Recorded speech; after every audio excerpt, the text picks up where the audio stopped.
Un saludo de gracia y paz a todos los hermanos, amigos, fieles oyentes de este canal. El día de hoy nos encontramos con un mega debate entre el teólogo evangélico Salomón Tuyú y el apologista de los testigos de Jehová, Tomás Taboada. ¿Cuál es el tema del debate? Pues un tema muy controversial.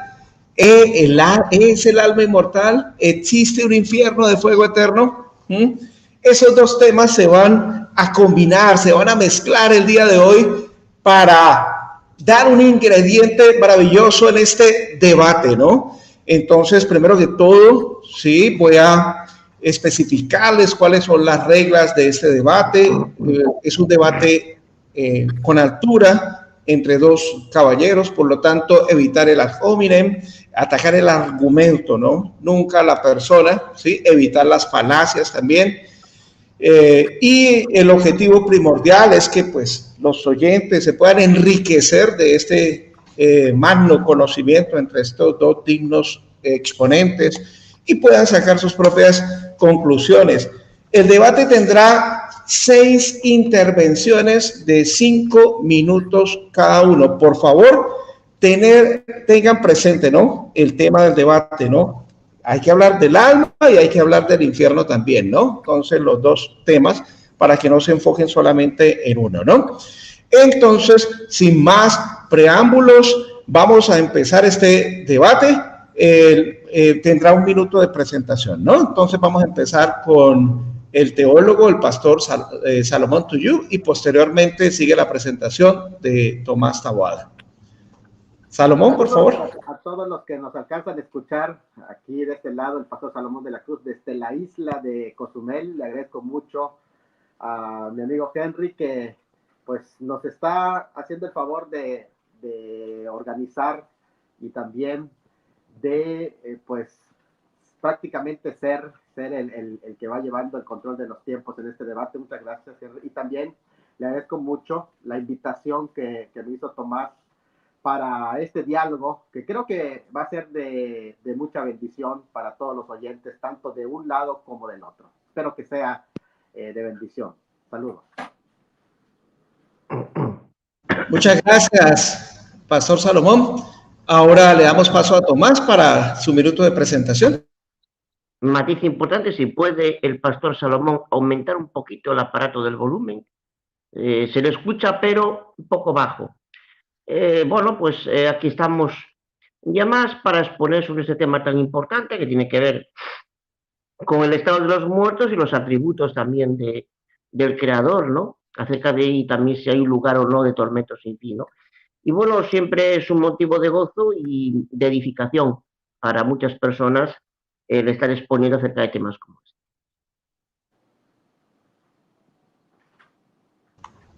Bueno, después de esta presentación, ahora vamos a empezar con los primeros 5 minutos del pastor Salomón Tuyú. Entonces, te agradecemos, pastor, que eleves un poquito la voz para que se... Ok, muchas gracias. Bueno, pues yo quiero comenzar mi participación apelando a una cita del Señor Jesucristo que da en las controversias de la última Pascua que estuvo sobre la tierra, en una controversia con los saduceos en Mateo capítulo 22, versículo 32.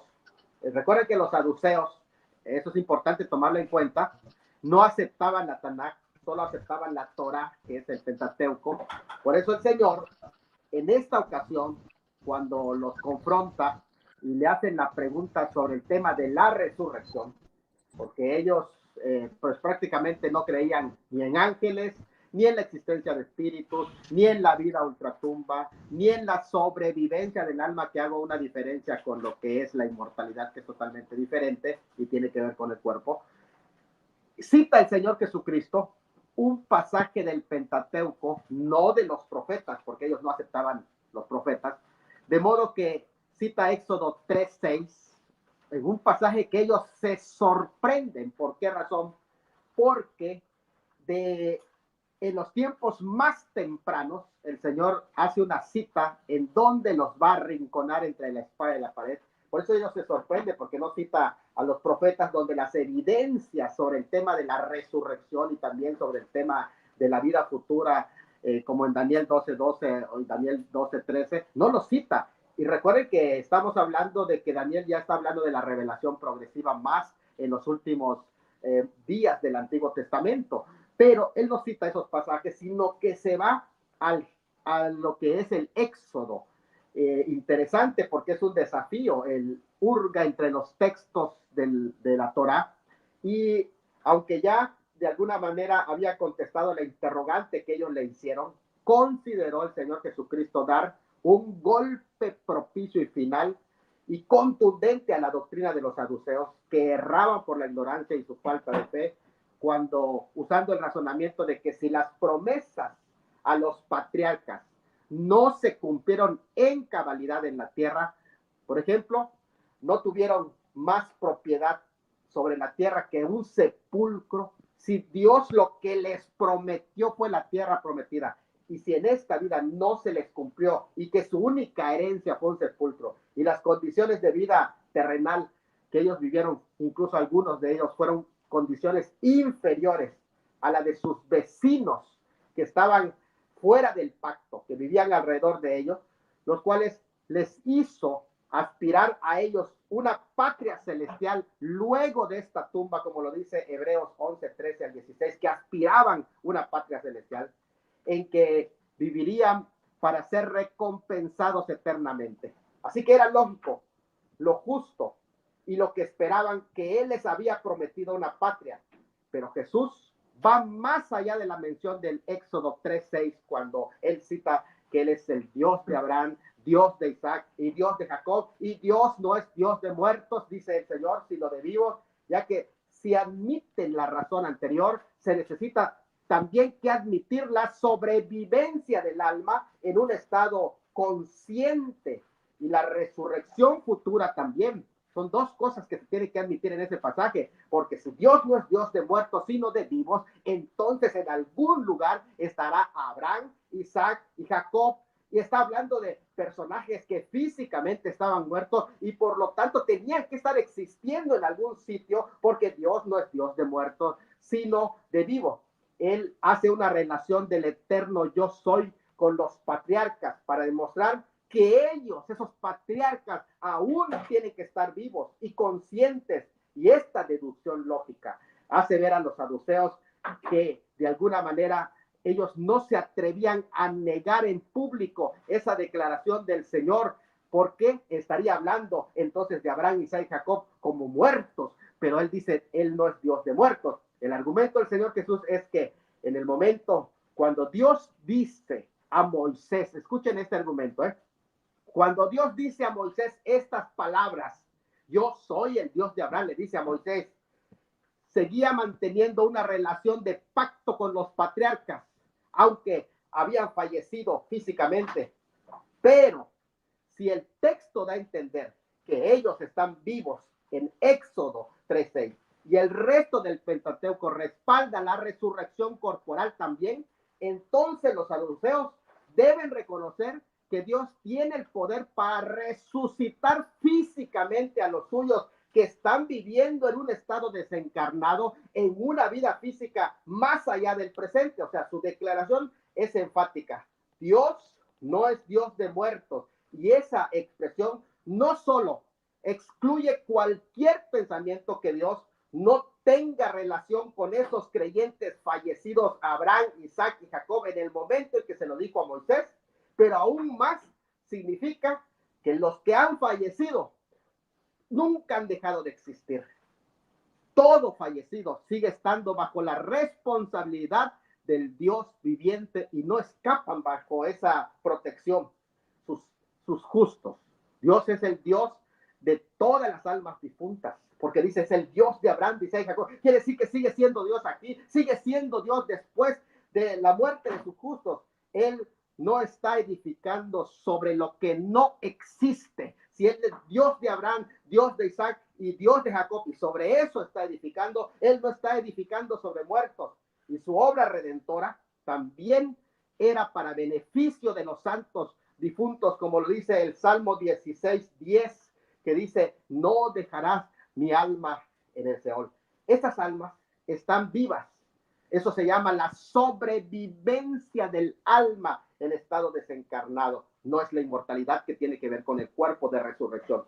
Y estarán vivas para siempre un día con su cuerpo de resurrección, porque son las dos cosas que está incluyendo en ese pasaje. No solamente está hablando de la resurrección futura, sino del momento, qué es lo que sucede con aquellos que han fallecido. Un minuto. Señor, su argumento es que Dios no diría Dios de sus padres si pensaba que Abraham, Isaac y Jacob estaban muertos o no existían, porque entonces sería un Dios de los que no existen.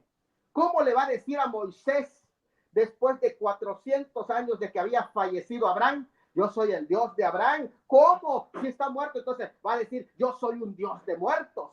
No solo estaba hablando de la resurrección, incluía también la vida ultratumba, porque Él es Dios aquí y es Dios en el más allá. Y aún en el tiempo verbal presente que utiliza el pasaje, incluye la vida eterna, que incluye a todo creyente que va a disfrutarla después de la resurrección. Con esta afirmación, Jesús prueba que hay vida después de la vida y que hay un estado futuro también. Son dos cosas que prueba. Hay vida después de la vida y hay un estado futuro. ¡Tiempo!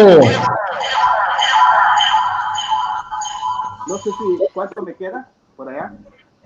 Ya. Listo, muy bien. Entonces, espérame tantico, apago aquí tantico.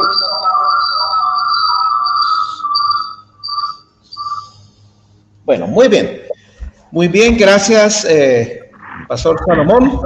Ahora continuamos con el tiempo de Tomás. ¿Sí? En la primera intervención le di 6 minutos al Pastor Salomón, entonces le va a dar 6 minutos también a Tomás. ¿Ok, Tomás? Entonces, ¿preparado? Bueno, ¿ya? Muy bien. Entonces, tan pronto empieces a hablar, empieza a contar tu tiempo. ¿Ya? Ya. Bueno, el amigo aquí, Salomón Tuyú, citaba Mateo 22:32, donde dijo Jesús que Dios no es un Dios de muertos, es no de vivos. Ciertamente, ¿no? Pero ahí no habla de un alma inmortal. Decía el pastor que dice que tiene que estar existiendo algún otro su alma, pero eso no lo dice. Vemos ahí que hay un texto que se puede entender de formas diferentes, ¿no? Una, como lo entiende el amigo Salomón, y otra en el sentido de que Dios, como dice el libro de Eclesiastés, ha puesto la eternidad en el corazón de las personas, porque para él el plan original no era que los seres humanos murieran, sino que vivieran para siempre, como dice el libro de Génesis, ¿no? Ciertamente él los ve como si estuviesen ya resucitados. Es curioso que cite el Salmo 16:10. Veamos que ese salmo habla del Seol y en Hechos 2:27 lo cita, y es interesante como las mismas Biblias de las sociedades protestantes inmortalistas, es decir, sus fuentes, no las nuestras, citan, por ejemplo, es el caso de la Biblia de autores 100% inmortalistas, Dios habla hoy. En el Salmo 16:10 dice, pues no me dejarás en el sepulcro, no abandonarás en la fosa a tu amigo fiel. La traducción protestante, la cual citan millones de evangélicos, de Reina Valera de 1909, en Hechos 2:27 dice, no dejarás mi alma en el infierno. Y cuando nos vamos a Salmo 16:10 dice, no dejarás mi alma en el sepulcro. ¿Por qué? Bueno, pues porque la palabra Sheol, Hades, pues es lo que implica, la tumba. La Biblia es bien clara en lo relativo a, de hecho, las enseñanzas de los muertos. En primera Corintios, en el capítulo 14, versículo 33, dice que Dios no es un Dios de confusión. Las enseñanzas fundamentales de la Biblia están ahí para que cualquier persona pueda entenderlas, ¿no? Y en ese sentido, la Biblia es clara. En Eclesiastés, capítulo 9, versículo 5, nos dice algo muy interesante. Dice, porque los vivos saben que morirán, pero los muertos no saben nada en absoluto, ni reciben más recompensa, ya que todo recuerdo suyo ha quedado en el olvido. Claro, si alguien me dice, oye, mira, no quieres un huevo, dice, no, pero lo de dentro sí, la yema sí, lo otro no. No quiero nada, nada del huevo significa nada. No es la yema que está dentro. Bueno, aquí dice que no saben nada y sigue diciendo, de hecho, que ya no reciben más recompensa y que todo recuerdo suyo ya quedó en el olvido. Es decir, que su capacidad cognitiva, su capacidad de recordar ha quedado sepultada ya. Por tanto, ahí se ve claramente cómo no hay una vida después de la vida, ¿no? Además, el versículo 10 nos confirma otra vez que es el Seol.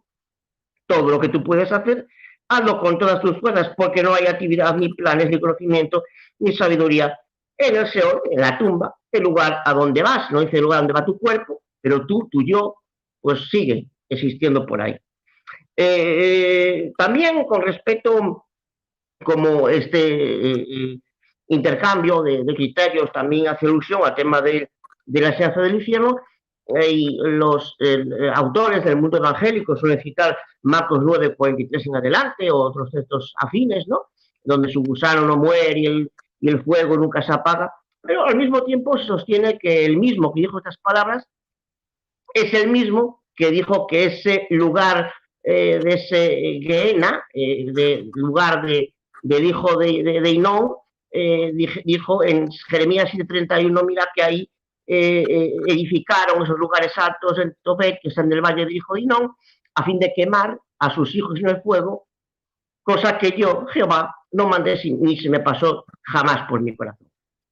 Pero al mismo tiempo hace una lectura de Marcos 9, 42 en adelante, entonces que implica que supuestamente ese mismo Jesús que inspiró al profeta Jeremías se contradice a sí mismo, lo cual es absolutamente impensable. Claro, luego vemos que estas concepciones han traído un gran nivel de ateísmo, ¿no?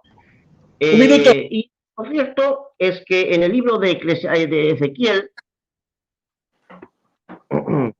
vemos qué tipo de Dios tenemos. En el capítulo 18, versículo 23 dice, ¿acaso me causa algún placer la muerte de alguien malvado? Afirma el Señor soberano Jehová. ¿Acaso no prefiero que abandone sus caminos y sea vivo? Si a Jehová no le causa placer alguno la muerte del malvado, sino que desea que todos se vengan al arrepentimiento, cuanto menos, mera lógica, el sufrimiento sin fin de alguien malvado. No tiene sentido tal cosa, ¿no? Por eso es que realmente multitud de traducciones y autores 100% inmortalistas, como los autores, por ejemplo, de la Biblia de Jerusalén, 100% autores inmortalistas, pues no ven que el famoso relato del hombre rico y Lázaro sea un relato literal, sino una parábola donde ellos mismos dicen que no tiene paralelismo ninguno con la vida real. Tiempo. Bueno, muy bien. Este debate se está poniendo candente. Ahora que todas las personas que están viendo este debate vivo y también que lo van a ver en diferentes ya sus apuntes, conclusiones, ¿no? Bueno, versus Tomás Taboada, apologista. Se te escucha un poco entrecortado, Henry. Intervención del pastor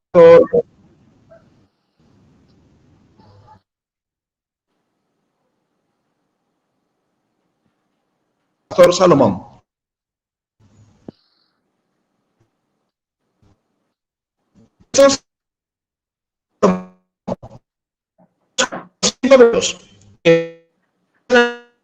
Contar. No escuché nada, Henry. No entendí qué dijo Henry. Yo tampoco, muy entrecortado, porciones, otras no. Vamos a esperar que entre Henry. Creo que tiene problemas su internet porque se anda, se anda cortando.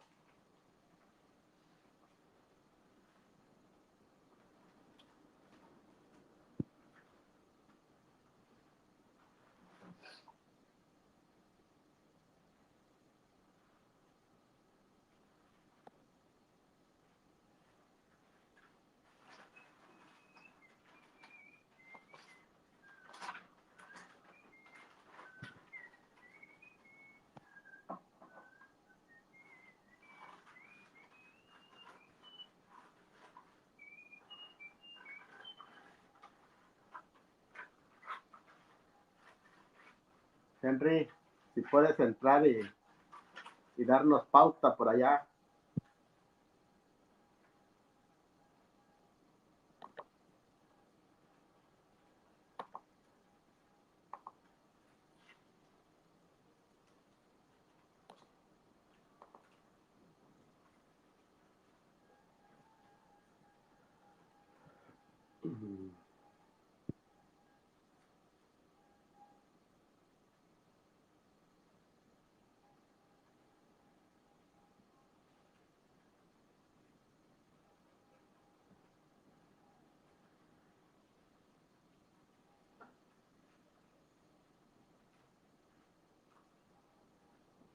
No, nada.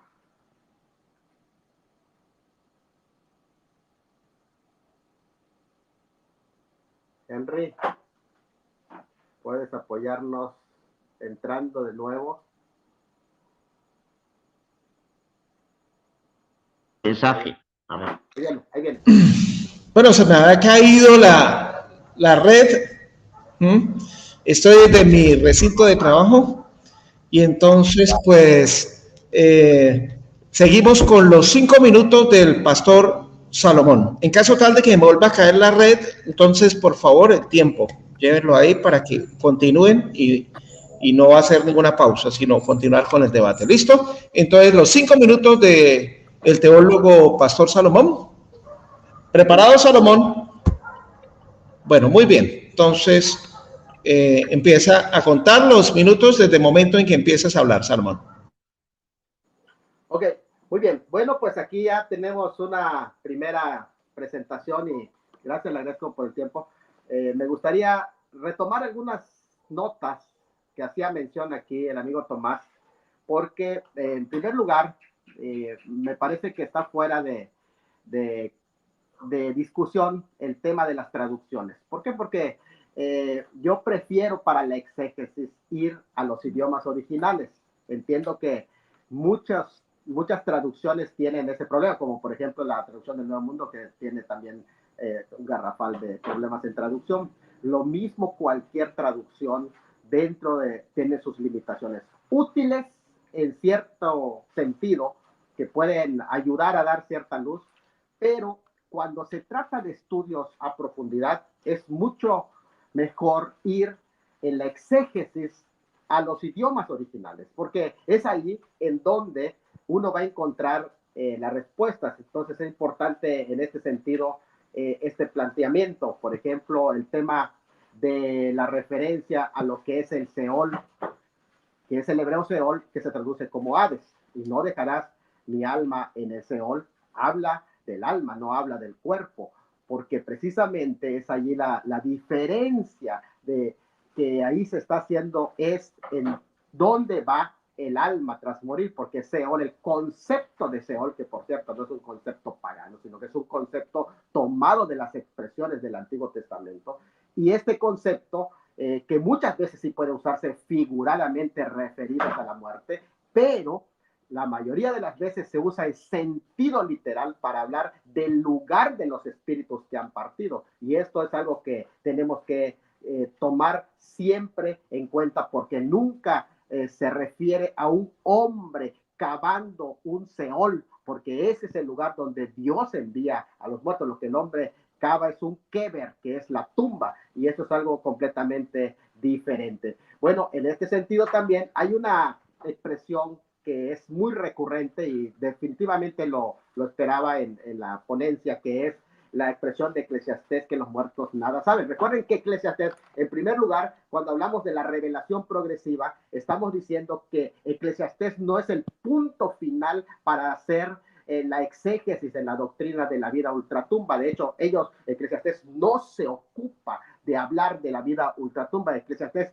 es una ponencia filosófica de Salomón que está rebatiendo las teorías sobre lo que es la vida debajo del sol que hay alrededor de las concepciones de los paganos, que entienden sobre lo que es el significado de la vida debajo del sol. Y precisamente en ese sentido hay prácticamente 29 veces que se usa la expresión debajo del sol en Eclesiastés, porque todo lo que Eclesiastés habla es debajo del sol, no más allá del sol, que esto es importante decirlo porque es precisamente lo que allí se está diciendo. ¿Qué es lo que no saben los muertos? Ya de lo que está pasando debajo del sol, pero no se ocupa el autor de hablar en la vida ultratumba. ¿Por qué? Porque primero no es su tema y segundo es muy pronto. Estamos hablando de 1000 antes de Cristo, cuando la revelación progresiva no había sido plena. Todavía los temas más avanzados sobre el tema de la resurrección y la vida ultratumba vendrían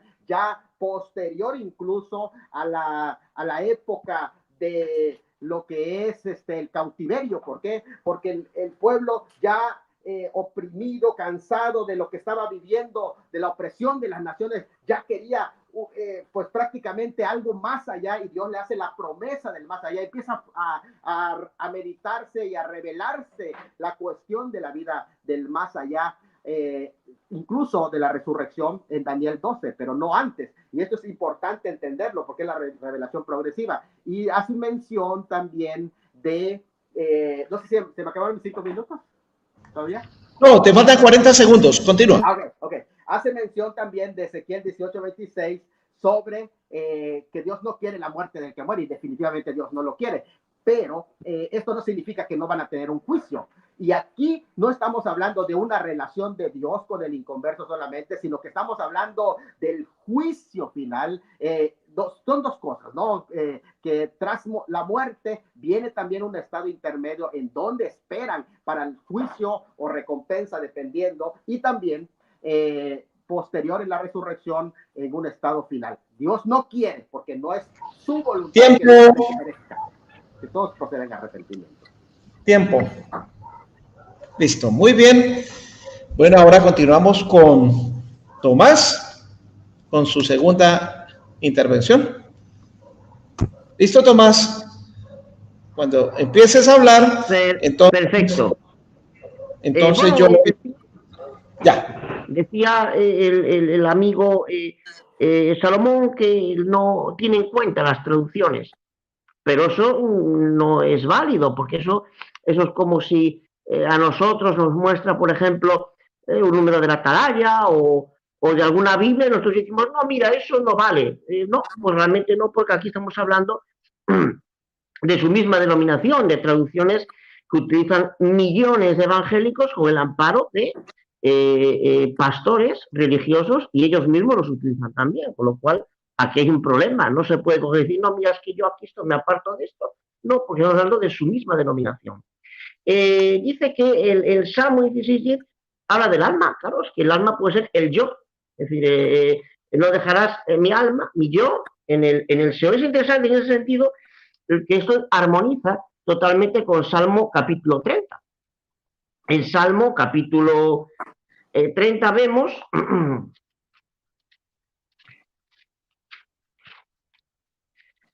algo interesante. Además lo voy a leer en la misma versión de Valera protestante, evangélica, defendida por millones de pastores evangélicos, ¿verdad? Que dice así.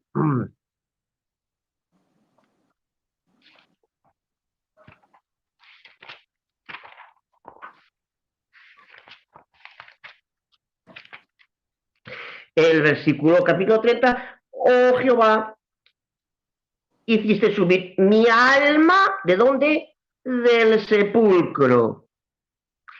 Me diste vida para que no descendiese a lo que? A la sepultura. Pues es la misma traducción protestante, donde dice mi alma, es decir, mi yo, es decir, mi persona muerta, difunta. Luego dice que la palabra, o quizás dice que la palabra es keber, que es el equivalente en griego de nemeion, sí, ciertamente esa palabra hace alusión a lo que es un sepulcro individual, pero eso es muy diferente que el Seol, donde se utiliza en el sentido más del poder o dominio de la muerte, lo que ejemplificaría igualmente el sepulcro, pero no una tumba individual, una sepultura concreta. Luego viene diciendo, bueno, no dice estrictamente que Eclesiastés 9:5 no valga, pero dice que como es una revelación que eso ahí aún no era, prácticamente eso ahí aún no era.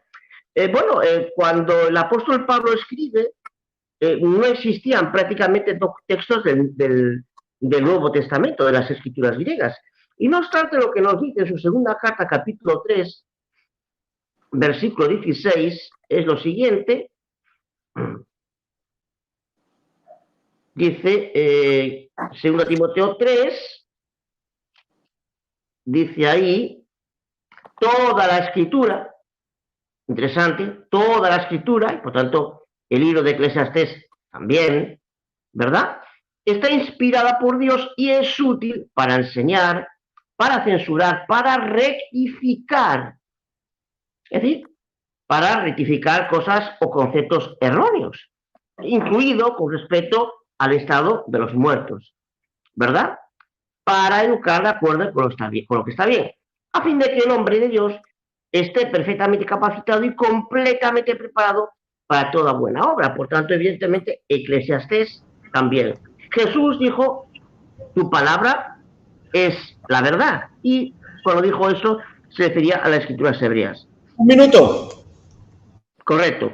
Dice que, no obstante que cita que sería como a partir de Daniel 12, no antes.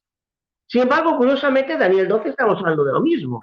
En Daniel capítulo 12, versículo 4 y versículo 13, lo que Jehová le dice a Daniel, que estaba ya muy enfermito, es decir, mira Daniel, no te preocupes, vas a descansar, ¿dónde? En el polvo de la tierra, y yo ya al final de los días te sacaré de ahí para darte tu premio, ¿no? ¿De dónde? Del polvo de la tierra, ¿no? Entonces vemos otra vez que realmente Daniel 12 es consecuente con el resto de la Biblia, ¿no? Jesús dijo que los muertos estaban en las tumbas conmemorativas, es decir, en la memoria de Jehová. No dice que dejan de estar muertos o que nunca mueren, sino que dice, y saldrán unos una resurrección de vida y otros una resurrección de juicio. Resurrección implica el volver. Bueno, muy bien. Ya finalizaron la segunda intervención. Han tenido cada uno, pues, 2 intervenciones y aprovechamos la oportunidad para saludar también a las personas que se encuentran aquí en el chat de YouTube. El seudónimo 77, a Marco Antonio Jorro Muñoz, Jorge Alejandro Guzmán, Edgar Camarillo y a los que siguen, pues, ingresando, pues, para ver este mega debate titulado existe, tenemos un alma inmortal, existe el infierno de fuego eterno, 2 temas fusionados en uno solo. Entonces vamos a continuación con la tercera intervención a cargo del pastor teólogo Salomón. Tuyo. Bueno, pues ya nos dimos cuenta que prácticamente Tomás no pudo argumentar sobre la temática de que estamos hablando de Eclesiastés. Divagó, y algo muy interesante que hizo, me entregó el debate al momento de él decir que Seol no es lo mismo que Keber, porque de esa manera queda muy claro y concretamente expuesto que para tumba, una tumba concreta, se utiliza el término Keber. Así que le agradezco mucho que lo pueda declarar, aceptar, porque de esta manera entonces estamos todos de acuerdo que Seol es el lugar de los muertos, el espíritu de los muertos que han partido, porque precisamente la palabra muerte no significa aniquilación, Por eso lo dice el Señor, no temas al que mata el cuerpo, pero el alma no puede matar. Si no puede matar el alma, quiere decir que si mata el cuerpo, porque si la muerte del alma es la aniquilación, al momento de que un asesino atenta contra la vida física de una persona, en ese momento mató tu alma. Pero ahí el pasaje es muy claro porque dice, no puede matar. Por lo tanto, la muerte física no es la inexistencia, el acabose del alma. Hay una sobrevivencia del alma. ¿Por qué? Porque el concepto de muerte en la concepción judía es separación, incluso desde los tiempos más ancestrales, porque de Génesis 25:8 dice, y exhaló el espíritu y murió Abraham en buena vejez. Exhaló el espíritu y murió en buena vejez. Y luego, eso estamos en 25:8 de Génesis. Pero más adelantito, en el versículo 9 dice, en ese dice, y fue unido a sus padres. Pero en el versículo 10 hay una expresión que hace referencia a la sepultura de su cuerpo y no es la misma que la muerte. Por lo tanto, vemos que son dos momentos. Un momento cuando muere, otro cuando es sepultado y que su cuerpo es sepultado y no se refiere entonces a su muerte, porque aquí lo que había pasado cuando exhaló, entregó el espíritu, eso es la muerte. Por lo tanto, no debe confundirse con la separación que fue en el momento cuando exhala su espíritu. En Génesis 35:18 se dice de Raquel, al salírsele el alma. Quiere decir que aquí alma está usado en sentido literal como esa parte espiritual, el ser espiritual, el alma espiritual. A eso se está refiriendo, no así cuando se usa en sentido simbólico, porque hay que interesante aprender los usos simbólicos y los usos literales. En este caso está hablando de un uso literal del término alma como una separación del cuerpo. También encontramos en Génesis 37:35, cuando recuerden ustedes que Jacob muere su hijo José y él dice, Jacob no esperaba ir a la tumba con su hijo porque no tenía tumba. Entonces se suponía que le dijeron que el cuerpo de su hijo había sido destrozado, de tal manera que él dice allá, descenderé vivo al Seol. No puede referirse a la tumba. ¿Por qué?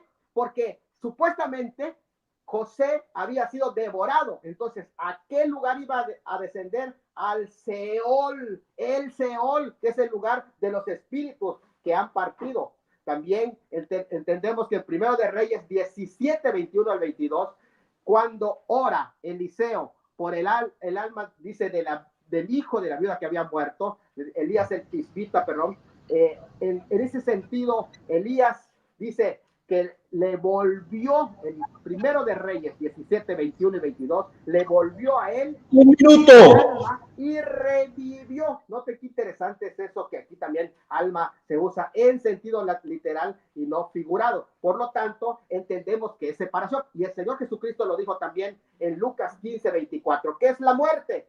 Cuando habla de la parábola del hijo pródigo, dice, este es mi hijo que era muerto y ha revivido. 15:24 de Lucas. Está diciendo no que dejó de existir el hijo, sino que se separó del padre y ahora que regresó había vuelto a la vida. Y ese es el sentido del uso del término muerte, que significa separación, no aniquilación.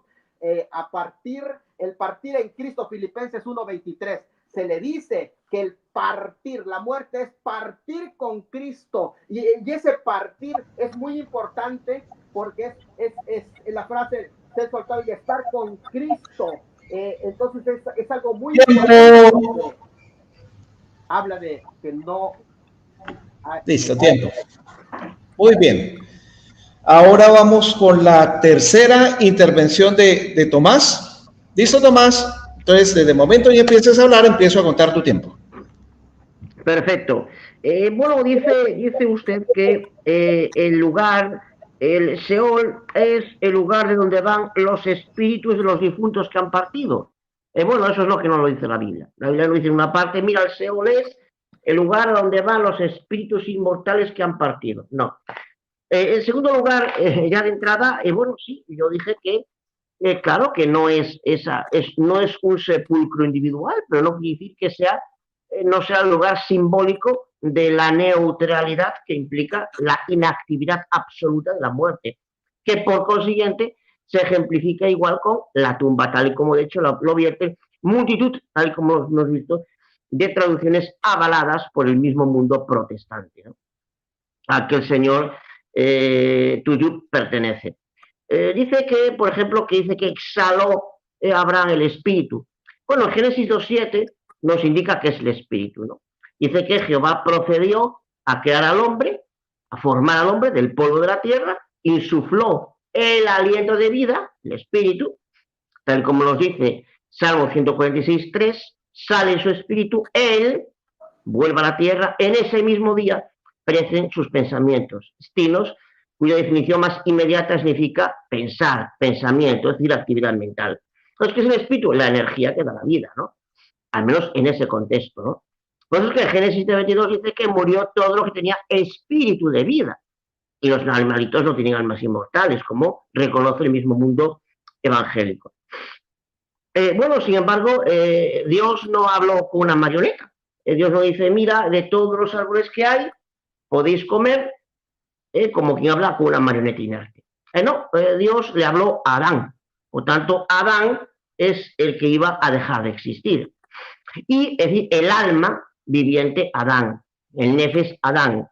Y quien dijo lo contrario, es decir, que ese alma viviente no dejaría de existir, qué curioso es Satanás el diablo, ¿verdad? Es decir, no morirás, o lo que es lo mismo, seréis almas inmortales. Sin embargo, lo que prima es lo que Dios le dijo a Adán, no al cuerpo de Adán, al final en sentencia absoluta en Génesis capítulo 3, versículo 19, ya desde el mismísimo primer libro de la Biblia.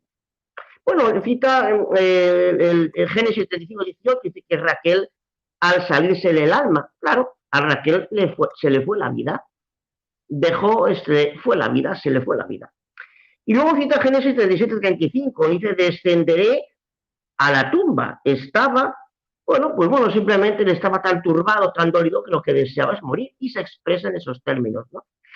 Muchas veces se expresa en términos un poco, cuando hablamos de que estaba en la flor de la juventud, pero no quiere decir que tenga que ver con una planta. Pues aquí simplemente son términos que expresan lo turbado que estaba, lo triste que estaba y deseaba morir, simple y llanamente. En Filipenses 1.23 hablamos de algo diferente, ¿no? Este texto tiene que ver con la resurrección de los cristianos ungidos por Espíritu Santo. Porque aquí no se habla de un alma inmortal. La palabra psique no se usa para nada. Igual que tampoco se usa en 2 Corintios capítulo 5, versículo 8.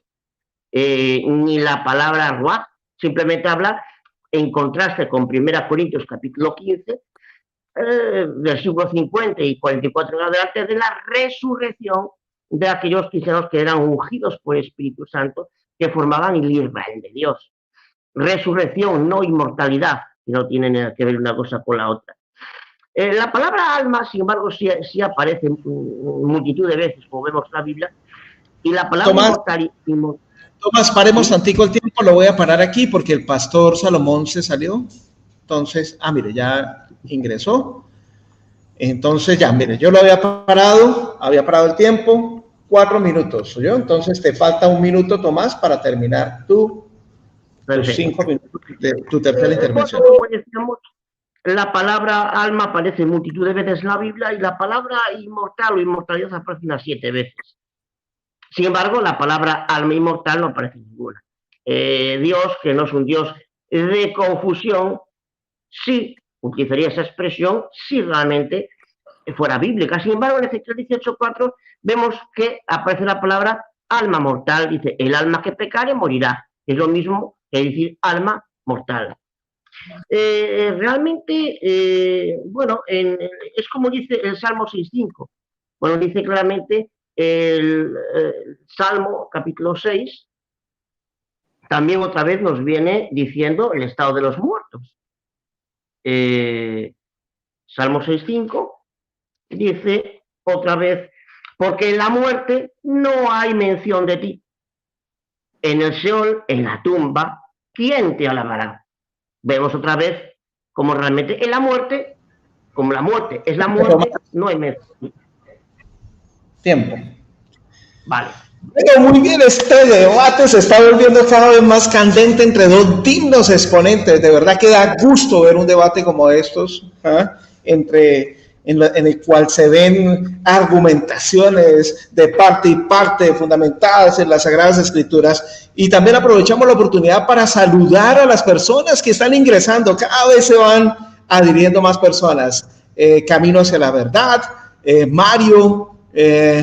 Mario, aquí me había escrito el nombre completo, bueno, más adelante lo voy a, Esteban Futen, Ricardo Castillo, Edgar Camarillo, Jorge Alejandro Guzmán, Marco Antonio Corro y el seudónimo 77. Bueno, muy bien, entonces ya finalizamos la tercera intervención, prácticamente estamos en la mitad del debate, ¿no? Les recuerdo pues a los oyentes que apenas se fusionaron pues a este chat para presenciar este excelente debate, duelo de pesos pesados, que el tema del debate es, ¿el hombre tiene un alma inmortal y existe el infierno de fuego eterno? ¿Sí? Dos temas fusionados en uno solo para dar un ingrediente de un excelente debate. Bueno, entonces vamos a continuar con la cuarta intervención, ¿sí? A cargo del teólogo Salomón Tuyub. ¿Estás preparado, Salomón, para empezar a contabilizar el tiempo? Vamos. ¿Listo? Bueno, muy bien. Entonces, tan pronto empieces a hablar, empieza a contar tu tiempo. Muy bien. Bueno, pues de nuevo aquí el compañero Tomás nos entrega otra vez el debate al reconocer que hay una diferencia muy clara entre Kever y Hades. Por eso ya no voy a seguir argumentando en ese tema del Hades y Kever, porque quedó claro que son cosas totalmente diferentes y definitivamente veo una confusión, porque está mencionando el concepto de inmortal. La inmortalidad que aparece en Primera de Timoteo 6:16 se le atribuye exclusivamente al Señor. Nosotros no usamos el término inmortal, nosotros usamos sobrevivencia del alma tras la muerte. ¿Por qué? Porque el único que posee inherente la inmortalidad es el Señor, y se lo va a dar a los justos exclusivamente, según Primera de Corintios capítulo 15, 53, 54, cuando seamos transformados de esto mortal se convierte en inmortal, y se refiere a la resurrección, no al estado intermedio o a la supervivencia del alma, sino al estado final de resurrección de los justos. Eso se llama la inmortalidad que viene tras la resurrección. Él va a conceder inmortalidad. El único que posee inherente es Él, pero Él lo va a conceder a sus hijos tras la resurrección, no cuando la persona muere, que hay sobrevivencia de las almas. Y eso es muy claro porque el mismo pasaje de Eclesiastés que él cita cuando dice que el espíritu vuelve a Dios que lo dio, ¿qué es lo que vuelve? ¿Qué es ese ruaj que vuelve a Dios? ¿Es soplo o aliento en sentido literal o físico solamente, como él hace mencionar? No, porque Dios es el Padre de los espíritus, según Hebreos 2:12 al 19. No es un coleccionador de soplos, solo un espíritu consciente que puede llamar a Dios Padre es el que puede regresar a su creador. Por esa razón Pablo dice que partir de este cuerpo es estar presente con el Señor. Al partir del cuerpo vas en la presencia de Dios, que es el Padre de los espíritus. El alma entonces es una entidad consciente, y los fallecidos son seres reales y existentes. De hecho, los ángeles también son espíritus. En ese sentido, es importante entenderlo, porque hacer esa comparación es digno, porque Dios es el Padre de los espíritus. Por eso, cuando un cristiano fallece, su ser espiritual de inmediato se encuentra acompañado de ángeles, según Lucas 16:22, y es conducido para estar con Cristo, lo cual, dice Filipenses 1:27, es muchísimo mejor. ¿Y qué está diciendo? Si decimos que tras la muerte es solamente el dormir del alma, el sueño del alma, que no es un tema respaldado bíblicamente, sino que introducido de conceptos filosóficos, porque lo que duerme en realidad es el cuerpo, no el alma. El alma no duerme, lo que duerme, lo que descansa es el cuerpo, por eso se usa el sueño natural como un ejemplo del sueño que es la muerte. ¿Por qué? Porque sabes que vas a despertar. ¿Y qué es lo que durmió? Tu cuerpo durmió, no tu alma. Eso es algo muy importante. El alma está consciente. Dios no es padre de espíritus inconscientes. Y en ese sentido, entender lo que es el concepto de muerte, que ahí menciona que el alma que pecare, esa alma morirá. Eso está en Ezequiel 18. No lo puedes sacar del contexto. ¿Por qué? Hay un contexto particular. Ezequiel está anunciando la caída de Jerusalén, de aquellos que se empeñaron a vivir en pecado, y está hablando del alma, las personas que se empeñan en ese pecado, y hay un espacio concreto en que van a morir. ¿Cuándo? En la destrucción de Jerusalén, porque a eso se está refiriendo. No se está refiriendo al alma espiritual, sino específicamente al cuerpo. Un minuto. Okay. No, sigue un minuto, le queda un minuto, pastor. Me queda un minuto. Gracias. Entonces, eso es muy importante que lo tengamos en cuenta. ¿Por qué razón? Porque aún desde el Antiguo Testamento ya se entendía que el concepto de el uso de que es Seol, que aquí lo menciona, por ejemplo, en el Salmo 6:5, se usa simbólicamente para hablar de la muerte. Para hablar de la muerte. Es interesante. Los usos literales no eliminan el sentido literal, los usos simbólicos. ¿Por qué? Porque allí en Salmo 6:5 que cita, el uso del término Seol es simbólico. Por eso es importante aprender a distinguir. El contexto te va a decir si está teniendo un uso literal o un uso simbólico, un pasaje. Tiempo. Bueno, muy bien. Ahora continuamos con la cuarta intervención de Tomás Taboada. ¿Preparado, Tomás? Bueno. Perfecto. Empiezan. Bien, el señor Salomón cita el texto, vuelvo otra vez con lo de Quever, que ya ha sido totalmente expuesto y refutado. Y luego cita un texto de 1 Timoteo 6:16, que yo no lo usé para nada. Luego dice que lo que difunden es la supervivencia del alma, es decir, que el alma no muere. Una forma de llamarle un concepto de otra forma para seguir defendiendo lo mismo, ¿no? Luego cita Eclesiastés 12:7, ¿no? Dice, el espíritu vuelve al Dios que lo dio. Bueno, es interesante que ahí ese espíritu no es un alma inmortal. Por ejemplo, en Hebreos capítulo 12, versículo 24, dice las vidas a la compañía de las vidas perfeccionadas de los justos o de los espíritus de los justos hechos perfectos. Ahí se ve, por tanto, que ese concepto de espíritu sí es una vida espiritual a la de la compañía de. En el prólogo juanino dice que el verbo estaba con Dios. Por tanto, ahí el ser espiritual sí es un ser espiritual. Pero esa fórmula no se aplica en Eclesiastés 12:7. Simplemente lo que está diciendo en Eclesiastés 12:7 es que es Jehová quien volverá a dar ese espíritu o vida, esa energía vital, a su debido tiempo. Luego habla de que hay conceptos filosóficos respaldados, ¿no? Es que la Biblia no tiene nada que ver con la filosofía. Por eso el apóstol Pablo en Colosenses 2:8 dice, cuidado con la filosofía, eso vino después con la apostasía, ¿no? No tiene nada que ver. La Biblia es para conceptos claros, doctrinas fundamentales, para que cualquier persona, recibiendo el Espíritu de Jehová, pueda entenderlos, no los filósofos, ¿verdad? Bueno, él citó el Salmo 6:5, que claramente pues se habla de que en la muerte no hay memoria de ti. ¿Qué quiere decir que la muerte no hay memoria de ti? Bueno, pues lo que dice en el Salmo 115:17, donde dice, los vivos, Salmo 115,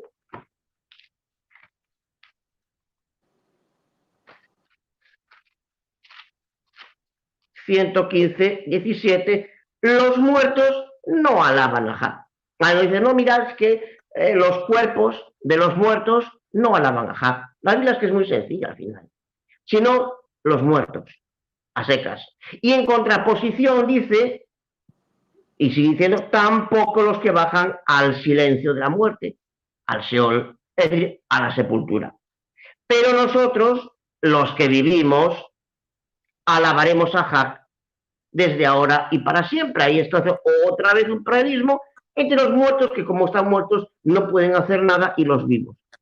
Bueno, Jesús imitaba perfectamente los atributos de su Padre Jehová Dios, ¿verdad? Y entre ellos no está el egoísmo. Por eso es que no vemos que a Lázaro le llame la atención por su actitud egoísta de no compartir su experiencia en el más allá con las personas que estaban en ese momento ahí. De hecho, sería otra vez como quien pregona la idea de un ser que se complace con un tormento sin fin en un lugar de tormento, algo que, como hemos visto, es antagónico a las Santas Escrituras. Otra vez un gesto de complacerse con el sufrimiento, un gesto de injusticia y de falta de amor, el traer a Lázaro otra vez aquí para que volviera a pasar por el sufrimiento, la vejez y finalmente la muerte. Sigue, falta un minuto. Ah, perfecto. Sencillamente, ¿dónde estaba Lázaro? Lázaro estaba muerto. Había comparado la muerte con un sueño. Cuando una persona está durmiendo no se entra de nada. No está el cuerpo ahí, luego está el otro algo en la cocina, quitando, pues bueno, esta clase de experiencias extrañas que carecen totalmente de avance científico, pero realmente no es el caso, ¿no? Como tampoco fue en el caso de Lázaro, ¿no? Igual que tampoco en el caso de la hija de Jairo, tampoco nos habla de las experiencias maravillosas que habrían edificado espiritualmente a todas las personas ciertamente presentes. ¿Por qué? Porque otra vez la vida toda compagina, toda concuerda en una misma enseñanza, ¿no? Bien. Listo, tiempo. Bueno, muy bien. Qué debate tan espectacular. De verdad que un verdadero duelo de titanes entre el teólogo Salomón Tuyú y el apologista Tomás Taboada. No, muy, muy bueno. Realmente por eso es que cada vez se están uniendo más personas a este debate, ¿no? Entonces terminamos la cuarta intervención. Vamos con la quinta intervención. Sí, en esta quinta y en esta sexta intervención les voy a dar de 6 minutos a cada uno porque es que esto está muy, muy bueno. ¿Sí? Digno es como ver una película emocionante, ¿no? En la que uno se come sus crispeticas, se toma su gaseosa y está a la expectativa, ¿no? Bueno, muy bien. Entonces vamos con la quinta intervención del teólogo Salomón Tuyú. ¿Preparado, Salomón? Listo. Bueno, tan pronto empieces a hablar, entonces empiezo a contar tu tiempo. Muy bien. Bueno, pues algo muy interesante que aquí yo me doy cuenta es que Tomás recurrentemente se va al Antiguo Testamento. ¿Y por qué razón? Digo esto, no para descartar el tema del Antiguo Testamento, sino que entender la revelación progresiva, porque fue el Señor Jesucristo el que sacó a la luz la vida y la inmortalidad. Es decir, no llegó la revelación plena hasta que aparece el Señor Jesucristo.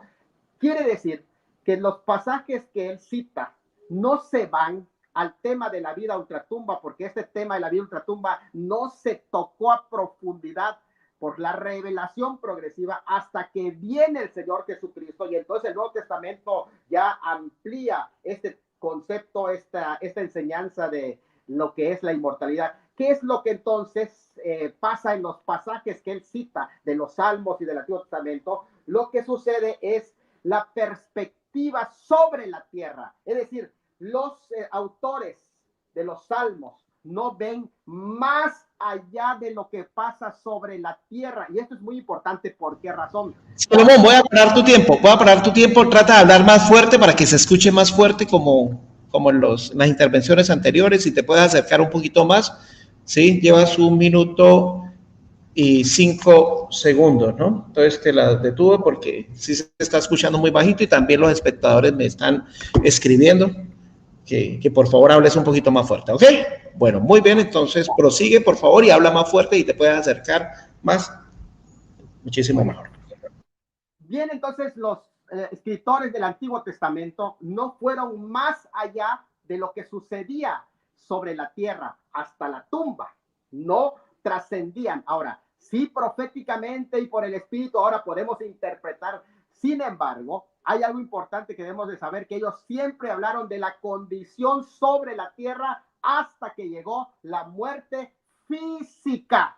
No, ni siquiera tocaron lo que pasa con el alma, si sobrevive el alma o qué es lo que... No tocaron ese tema a profundidad. Y el Salmo 16, por ejemplo, que cita también el 18, que cita, no hace referencia más a lo que sucede sobre la tierra. Como dice, los muertos nada saben específicamente aquí sobre la tierra. Esto es importante saber. No adoran a Dios ya lo que han muerto, porque Él está hablando de la condición de los que están vivos. Por eso es que, por ejemplo, en esos pasajes de Salmo, lo que se está hablando es sobre su cuidado de vida sobre la tierra y no más allá de la muerte. Esto es algo muy importante a recalcar y que nosotros podamos entender. Por otro lado, el concepto de muerte como separación y no como un sueño, porque no está respaldado eso bíblicamente, más que con relación al cuerpo y no con relación al alma, porque es llevarlo.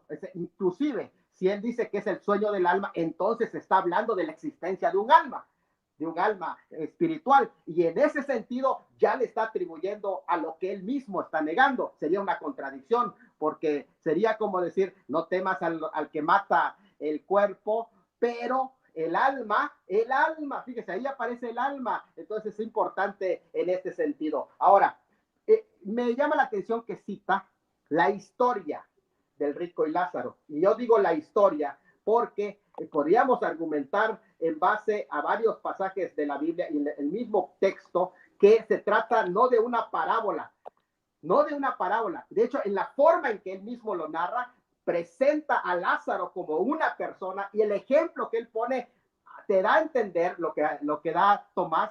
La forma en que lo presentó da a entender que sí es una persona. Por lo tanto, no se trata de una parábola, sino de una historia. ¿Y por qué? Porque el mismo pasaje comienza diciendo en Lucas 16, la historia que él cita, que narró el Señor, no como parábola, porque dice, había, y aquí no interesa, cada comentarista puede decir lo que quiera, pero el pasaje dice, había en 16, 19 y el 16, 20, había un hombre rico, había un hombre mendigo.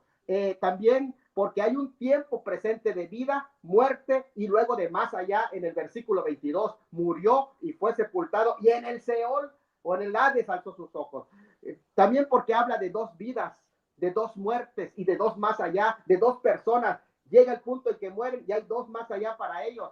Porque habla de personas reales que existieron, como un hombre rico, Lázaro, Abraham, hay un nombre propio Abraham, Moisés, tampoco es una parábola Moisés, los profetas que aparecen también ahí mencionados en el versículo 29 no son parábolas, y porque habla de un lugar de los muertos que es Hades, porque habla de vida como algo pasado. Tú en tu vida, dice el versículo 25, por lo tanto no es una parábola, en tu vida tú recibiste tus bienes, quiere decir que ya estaban muertos. Y también porque se refiere ahí como un sitio específico, para que no vengan a este lugar de tormento aquí. Y en ese sentido tenemos que entender que ha de ser el lugar de los espíritus que han partido, ni siquiera solamente de los pecadores, sino de justos e injustos en ese tiempo, porque ahí se refiere a los vivos como ellos, y tienen allá a Moisés.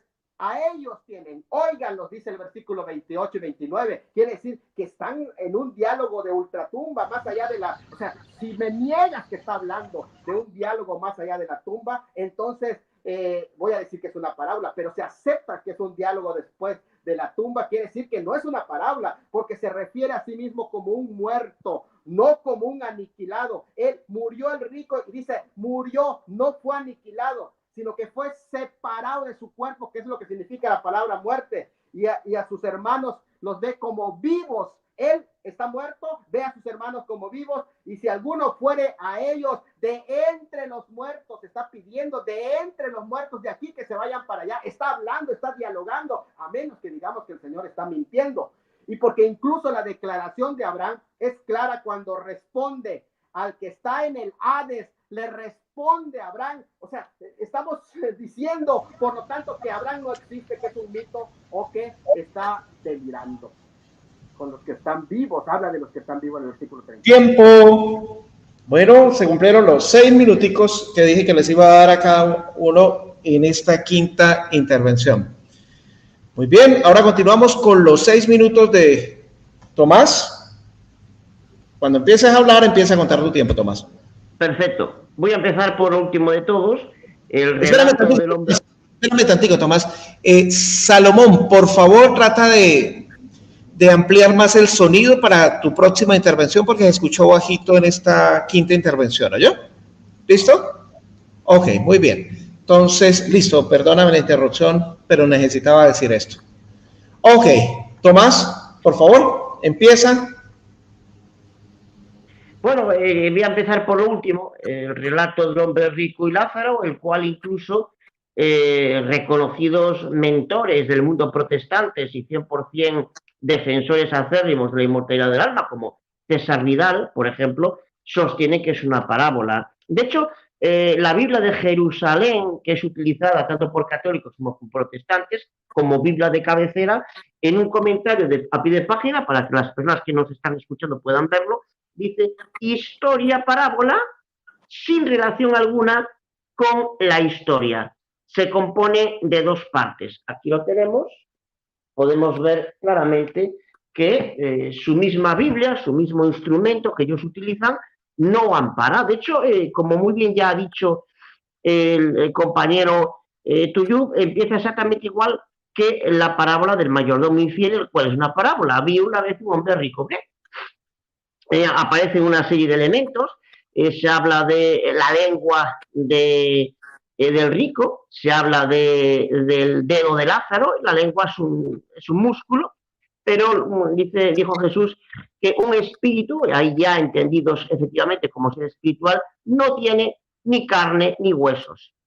Y además, de acorde a ese relato, si pretende literalizarse tal cosa, implicaría algo terrible, implicaría que los que están en un lugar, en el cielo, escuchan los gritos de los que están en otro lugar, en el infierno.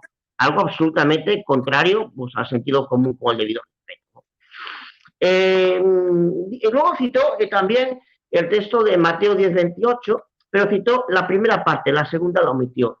Luego dice, temed más bien al que puede destruir, en griego apolumi, tanto el cuerpo como el alma en la gehenna. Porque la gehenna era lo que era, un lugar destinado a la eliminación completa de lo que allí iba. Esa palabra implica una destrucción completa.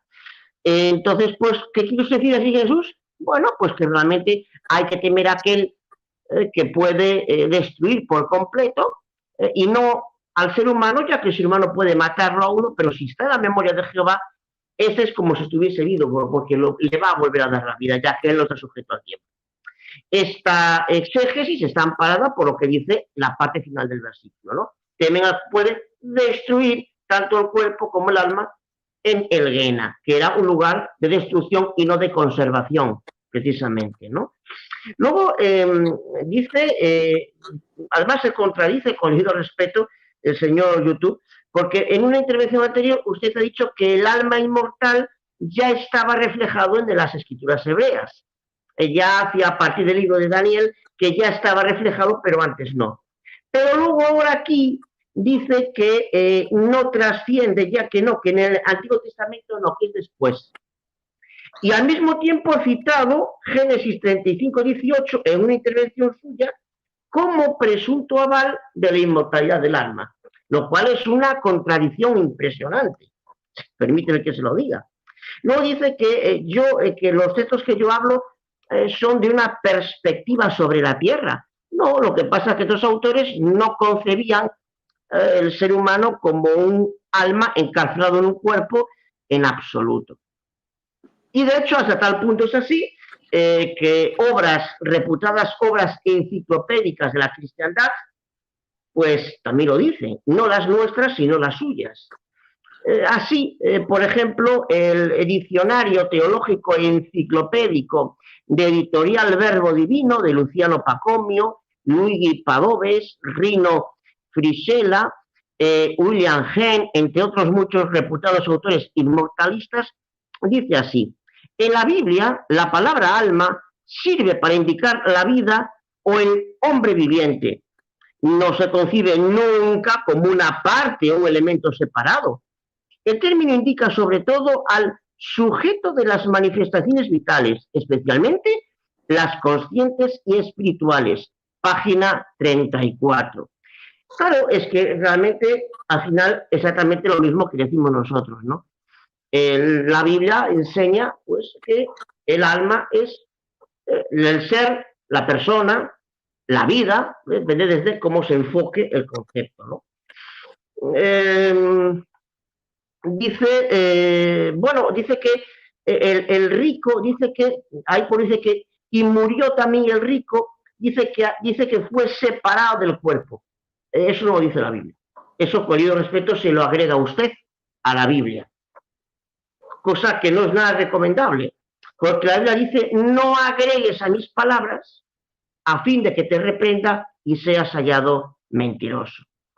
Agregar porciones a la Biblia para crear un texto más allá de lo que es una parábola ficción con elementos simbólicos, como reconocen los instrumentos de la misma cristiandad, pues es algo que condena la misma Biblia, ¿no? Dice, no agregues nada a mis palabras, ¿no? No sé cuánto tiempo me queda. 30 segundos. Ven, lo dejo aquí. Bueno, muy bien. Muy bien, entonces ya Tomás Taboada acabó de terminar su quinta intervención. Este debate se había pactado para 6 intervenciones cada uno, ¿no? Entonces ya estamos entrando en la etapa final para que la tengan en cuenta, para que redondeen sus ideas, hagan sus respectivos resúmenes o para también contraargumentar.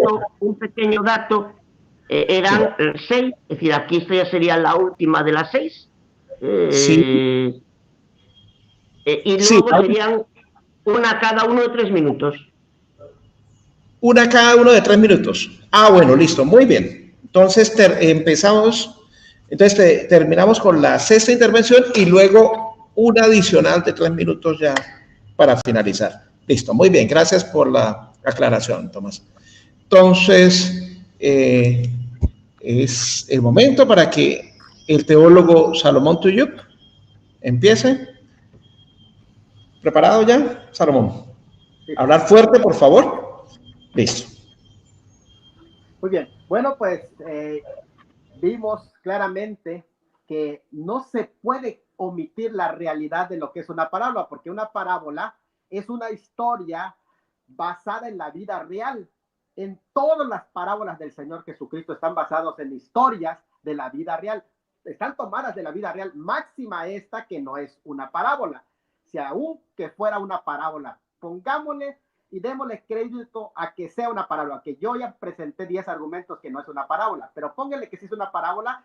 Todas las parábolas están basadas en historias reales. La parábola del sembrador, cualquiera de las parábolas, son parábolas basadas en historias reales, aún en ese hecho. Ahora, cuando se habla de un espíritu, se habla de un cuerpo espiritual también, porque no solamente hay cuerpo físico. De hecho, en el texto que él menciona, que yo cito, no temas al que mate el cuerpo, pero el alma no puede matar. Temed más bien, fíjate que hay 2 cosas, al que puede destruir cuerpo y alma, y presenta los 2 elementos, cuerpo y alma, en el Gehenna, que es símbolo, fíjese, el término Gehenna ya usado como símbolo del infierno eterno. Eso es algo muy importante al entender que no solamente a lo físico, sino que también al castigo en lo espiritual. Con la palabra destrucción allí se utiliza para la pérdida de la felicidad, no aniquilación, porque entonces ya perdería el sentido de Eclesiastés, que dice que puso eternidad en el corazón de todo ello. Y eso es algo muy importante.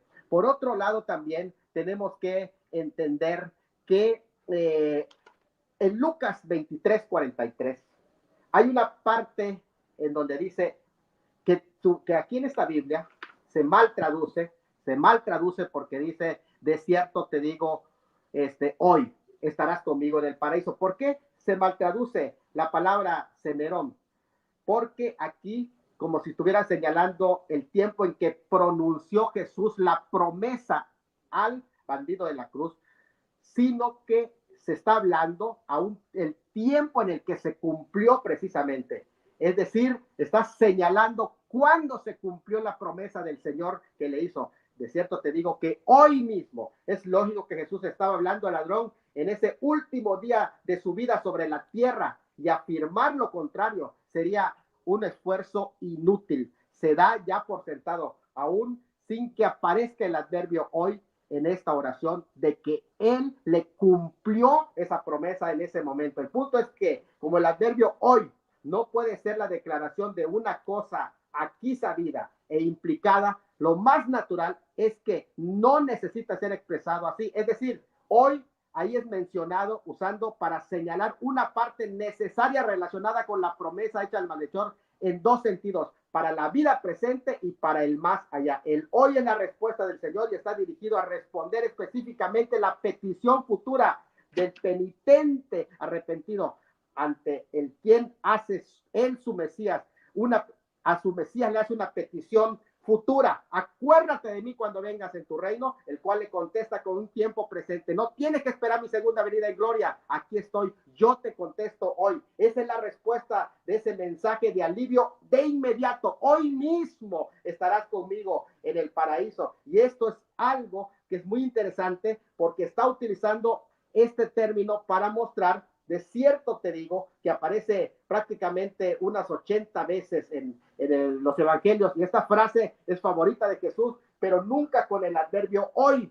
Nunca se usa de cierto te digo con el adverbio hoy. Por ejemplo, nunca dice: de cierto os digo hoy que el que cree en mí tiene vida eterna. Os digo hoy. Antes, si no os arrepentís, pereceréis. El hoy solo cabe en la frase si se lee que estaba prácticamente prometiendo al ladrón arrepentido que iría al instante a disfrutar ese estado pleno, consciente tras la muerte en el paraíso prometido con el Señor Jesús, al que reconoció como su Mesías. Y esto es algo muy importante, porque en este diálogo es donde se tiene que entender la fuerza de la promesa. Si tú lo cambias, es ridícula la afirmación de que el griego no tiene coma, porque sabemos de antemano que el griego no tiene coma, no solamente en este pasaje, en todos, ya que todo estudioso en griego sabe que los antiguos manuscritos no tienen coma en ningún lugar. Así que el punto central aquí es que, según el buen sentido del texto, ¿dónde debe ponerse la coma?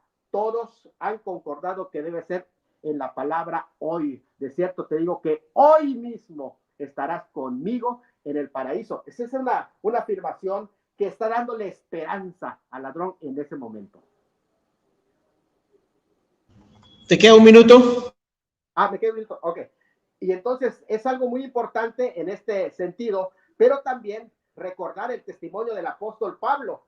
El apóstol Pablo, tanto en 2 de Corintios 5:6, 12:2 y Filipenses 1:21 al 23, el mismo apóstol fue arrebatado al tercer cielo, y estaban segurísimos que al morir entraría él en un estado no entraría en un estado de inconsciencia, porque eso no es estar muchísimo mejor, sino que entraría de inmediato a la presencia de Dios. Dice: estoy apretado en dos partes, teniendo el deseo de partir, de ser soltado y estar con Cristo, lo cual es mucho mejor, dice Filipenses 1:23, y el estado inconsciente no es muchísimo mejor. La frase de ser soltado y estar con Cristo en el griego es muy interesante, porque solo tiene un artículo, to, para los dos verbos, ser soltado y estar con Cristo. Por lo tanto, aguardaba ambas cosas. Una tiempo cronológica. Tiempo. Muy bien. Ahora vamos con la sexta intervención de Tomás. ¿Listo, Tomás? Ya. Bien. Los textos de Filipenses 1:23, 2 Corintios 5:8 ya los he citado. Ahí la palabra sige, alma, no aparece por ninguna parte, y la palabra ruach, espíritu, tampoco. Simplemente Pablo estaba dentro del Israel espiritual que gobernaría con Cristo en el cielo. Apocalipsis capítulo 14, versículos 1 al 3, donde, pues bueno, ese rebaño pequeño, esa parte de cristianos, pues estaban deseando obtener su recompensa celestial como espíritus, como entidades espirituales. Salir de ese cuerpo, es decir, abandonar o dejar esa vida terrenal que tenían. Con respecto al relato del hombre rico y Lázaro es muy sencillo. En la Biblia muchas veces la palabra morir es simbólica de cambiar de estado. Lo vemos en Romanos capítulo 6, versículo 3. Hay un cambio de estado. Aquellos que representan la posición del rico, los fariseos, y aquellos los que eran el pueblo de Dios, pero perdieron la oportunidad, y aquellos que representan a Lázaro, que es ya la congregación cristiana primitiva ungida por Espíritu Santo, ¿no? Mueren y cambian de posición. Ciertamente la predicación de Jesús y los apóstoles es como ese lloro y crujir de dientes que experimenta el hombre rico, tal y como vemos en Hechos capítulo 7, versículo 54 en adelante. Al oír estas cosas, ellos se sintieron furiosos en el corazón y mirándolo empezaron a apretar los dientes, pero él, lleno del Espíritu Santo, miró al cielo y vio la gloria de Dios. Entonces, pues bueno, hay un cambio de posición y con respecto hay a unos en relación a los otros, ¿no? Vemos que es un relato simbólico, claramente, incluso que las mismas herramientas de estudio de la cristiandad, como hemos visto, lo reconocen así, ¿no? Entonces, luego cita al relato de Jesús, de la promesa que le dio verdaderamente, y agrega la palabra que, esa palabrita que hoy es precisamente lo que no está en el texto griego antiguo, que hoy no. Cuando quitamos el que precisamente necesitan agregarlo, interpolarlo, sus traducciones protestantes, ¿por qué necesitan interpolarlo? Porque precisamente para de esa forma ver ahí en esa porción lo que no está. Es decir, una recompensa inmediata. Además, Jesús no se contradecía a sí mismo. Él dijo, aún no he subido a mi Padre, a vuestro Padre, a mi Dios y a vuestro Dios. Es por tanto una declaración solemne con autoridad que no la hace en otras partes, pero sencillamente ahí sí que la hace, ¿no? Vemos que constantemente del alma se habla de lo mismo. En Santiago, igual que en Ezequiel 18:4, en Santiago 5:20 otra vez vemos exactamente lo mismo, porque la Biblia compagina, la Biblia no tiene filosofías neoplatónicas, sino que en todo momento dice lo mismo. El libro de Santiago otra vez, Santiago capítulo 5, versículo 20 dice, sepan que cualquiera que hace volver a un pecador de su mal camino, salvará del sufrimiento eterno, no, de la muerte a un alma y cubrirá una multitud de pecados. Evidentemente, más hechos. Por ejemplo, el diccionario teológico protestante, evangélico y mortalista de Justo González, editorial CLIE, dice, muchos de los antiguos pueblos del Mediterráneo creían en la inmortalidad del alma. Luego, cuando el cristianismo entró al mundo gentil, encontró tierra fértil para su predicación, especialmente cuando tendía a equipar sus doctrinas con las de los filósofos respetados como Platón. El resultado fue que pronto la mayoría de los cristianos comenzó a entender la vida eterna en términos de la inmortalidad del alma, página 154. O sea, vemos que incluso ellos mismos, sus mismas herramientas, reconocen lo mismo que nosotros reconocemos. ¿Qué es lo que sucede? Que tienen desde sus púlpitos que predicar otra cosa, porque está en esa enseñanza, con debido respeto, el negocio del mundo de la cristiandad. Es menester meter miedo a la gente para que dé diezmos, para que dé otra clase de dinero, ofrendas, etcétera, que no hay pues en la enseñanza justa de la palabra de Dios, donde Dios no se complace con el tormento de nadie. ¿Todo tiempo? ¿Bien? Listo. Te queda un minuto. Ah, vale. Más aún, lo mismo tenemos con esta obra enciclopedia, el nuevo diccionario ilustrado de la Biblia de Wilton Nelson, una obra 100% evangélica, amparada por autores protestantes. Dice ahí en su página, bajo el encabezamiento alma, dice, encontrarse con el pensamiento filosófico griego de Platón, el Antiguo Testamento jamás habla de la inmortalidad del alma. Al contrario, se dice que la nefes muere, Números 23:10, Jueces 16:30, donde el nefes es yo, el yo, y la nefes no es algo distinto del cuerpo que baja, Seol, sino el ser humano total. Salmo 16:10, 33. A los habitantes del Seol no se les llama alma que espíritu, sino muertos. Salmos 88:10, Isaías 26:14-19. Tiempo. Bueno, muy bien. Muy bien, entonces, que de verdad que delicioso y qué rico pues escuchar pues estas dos exponentes. Y aquí los espectadores pues se han dado cuenta de este debate entre dos dignos expositores de la palabra de Dios. Ahora entramos a la etapa final, ¿no? Son 3 minuticos, una intervención de 3 minuticos cada uno como para redondear o resumir o de pronto si le hizo falta contraargumentar alguno de los argumentos anteriores, entonces pues ya es tiempo. Bueno, muy bien, entonces Salomón, tus últimos 3 minuticos, tan pronto empieces a hablar, empieza a contabilizar. Ok, bueno pues yo estoy muy satisfecho con la exposición. Habla fuerte. Satisfecho con la exposición.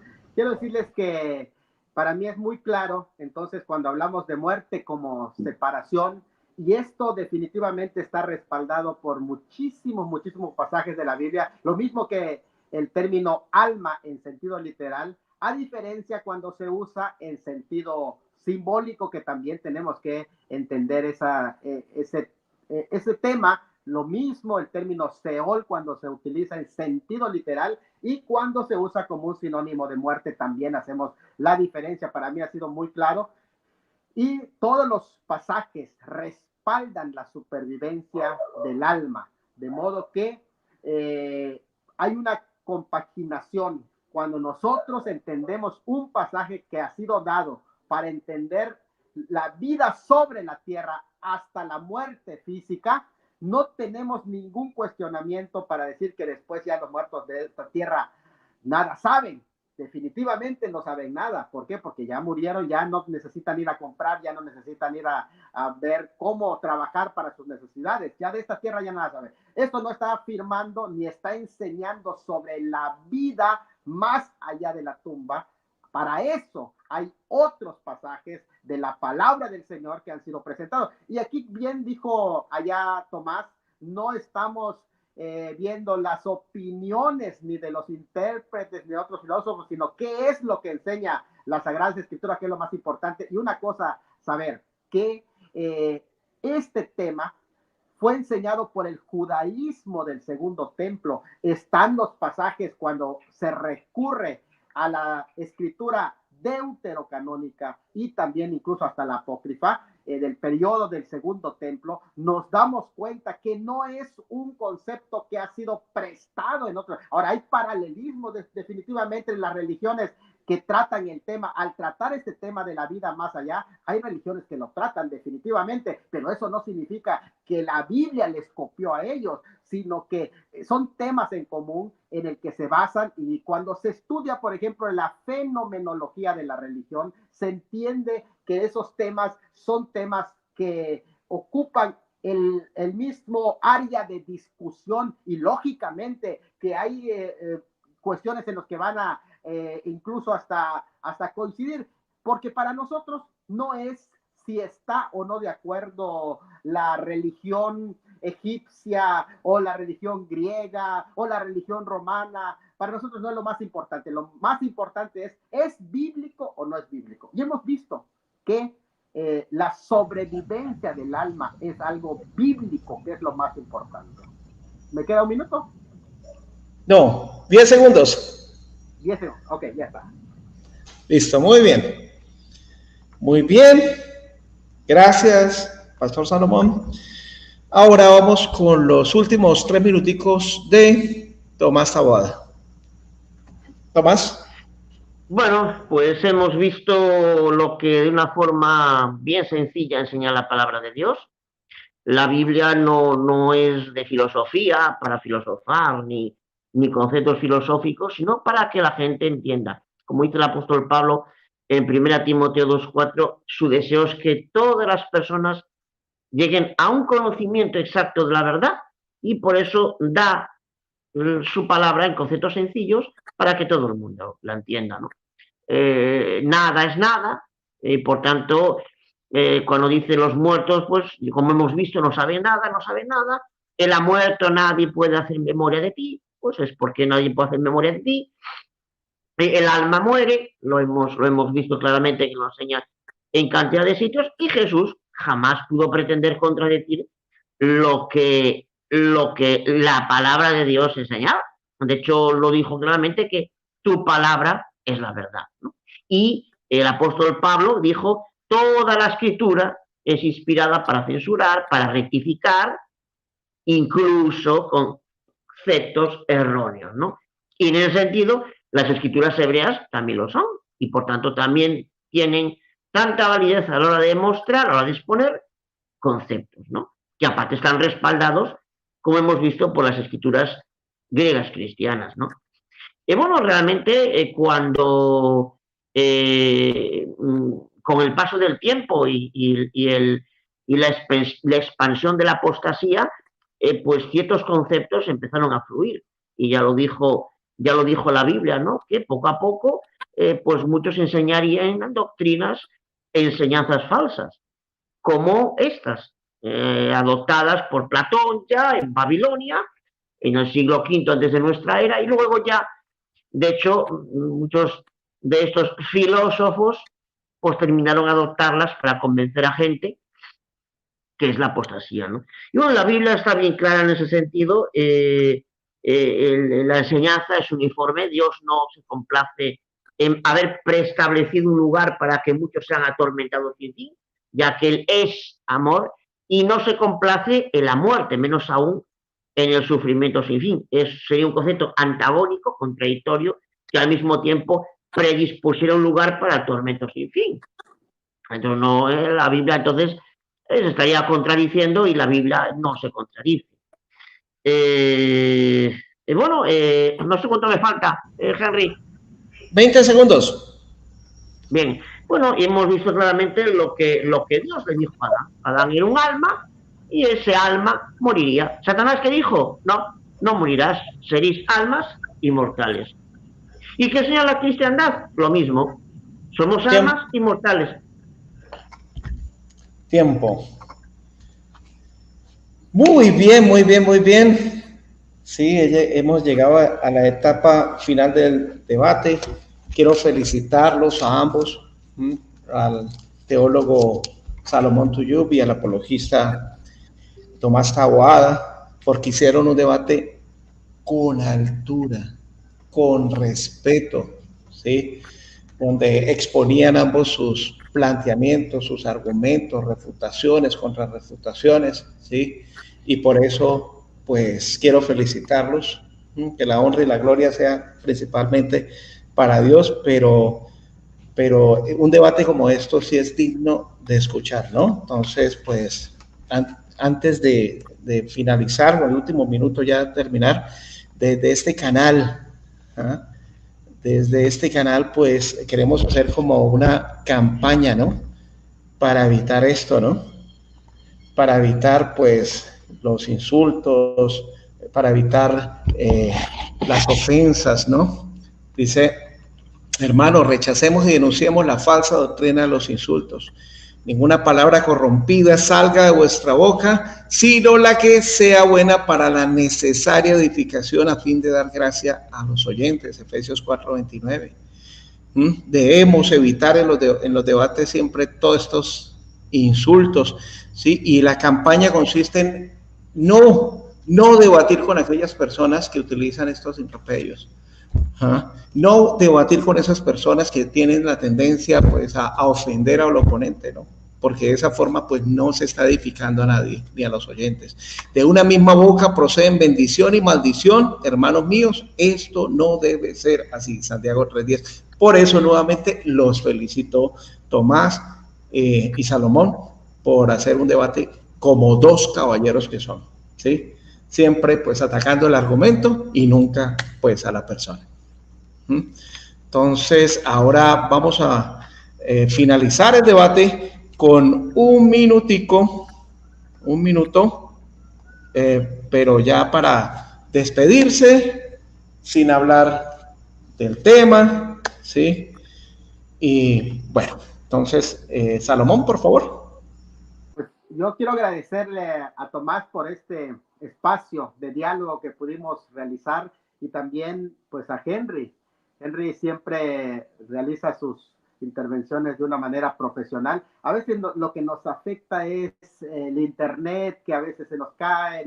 A mí ahorita me tumbó una vez la transmisión y pasa esto. Pero la verdad me siento muy, muy satisfecho, muy complacido de este diálogo tan importante. Y saludo también a la congregación de los Testigos de Jehová que nos está por allá escuchando, y ahí dejamos esto a los evangélicos también. Un abrazo para todos.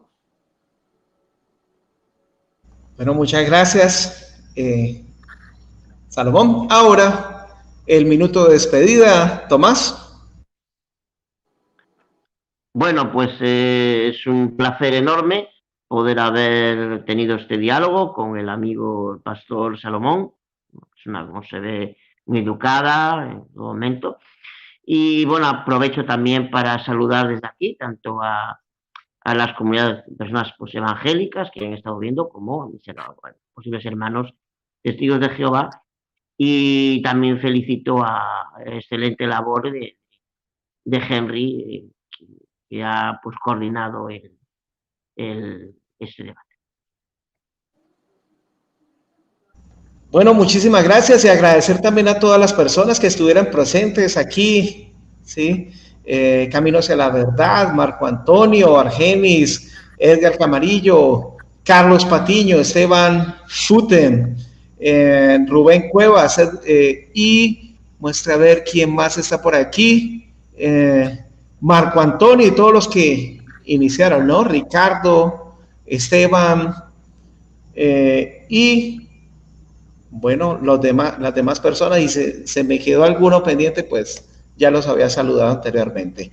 Entonces terminamos la transmisión de este debate, no sin antes desearle un caluroso saludo de gracia y paz y bendiciones de lo alto para cada uno de ustedes. Hasta un próximo debate, nos vemos.